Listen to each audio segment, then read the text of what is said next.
Good evening, respected members of the board and honorable residents. My name is Hasan Dar from Vienna, Virginia. I live in the Drainesville district, and I am a junior at Langley High School in McLean, Virginia.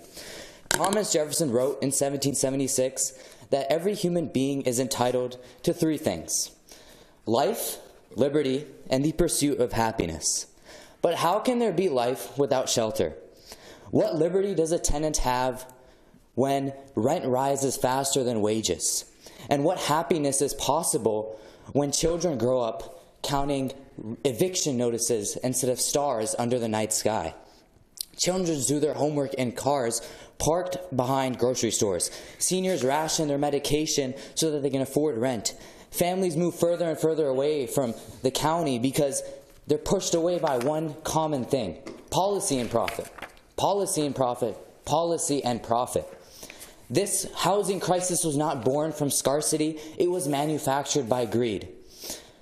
The same greed that powers companies to do anything to earn even a cent more of profit. This housing crisis is not sporadic. It is completely generated by our mistakes. The same mistakes that has allowed housing to be commodified and become a casino for the rich, where chips are homes and collateral. It is not the job of hedge funds to house the people. It is the duty of the state, of the county, and the collective will of the public to ensure shelter for all. The hard hat, the hammer, and the brick must become our instruments of justice, because we build not for profit, but we build for people. We don't build to sell, but we build to house. Frankly, I'm worried that in the future that I cannot raise my kids and my future family in this county, because I'm worried that prices are going to continue to rise because the county refuses to take accountability and take action on the housing crisis. The current public-private partnerships that the county has organized for affordable housing is like cutting weeds without removing its roots. You're still keeping the profit incentive there. Corporations do not care about housing. They only care that they're making a profit. Members of the board, history will remember you, either as the ones who stood tall and defended the people's right to a house, or as the bureaucrats who watched as corporations drained the soul from Fairfax County.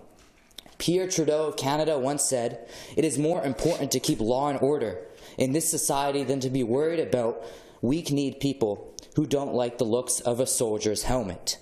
Today, Fairfax stands before its own test of courage. Our battlefield may not be one of soldiers and rifles, but it is one of zoning maps and hearings.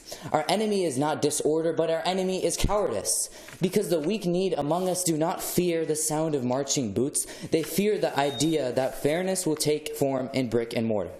They fear the idea of a Fairfax where the working class can live next to the wealthy.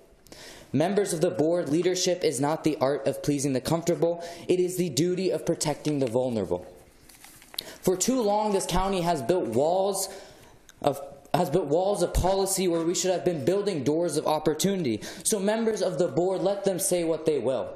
Let the weak-kneed mutter about shadows and neighborhood character, because we will build light.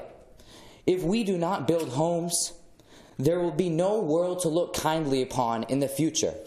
If we do not build homes, there will be no houses for Santa to deliver presents to. Instead, there will be sidewalks where the homeless people in this county are sporadically rising.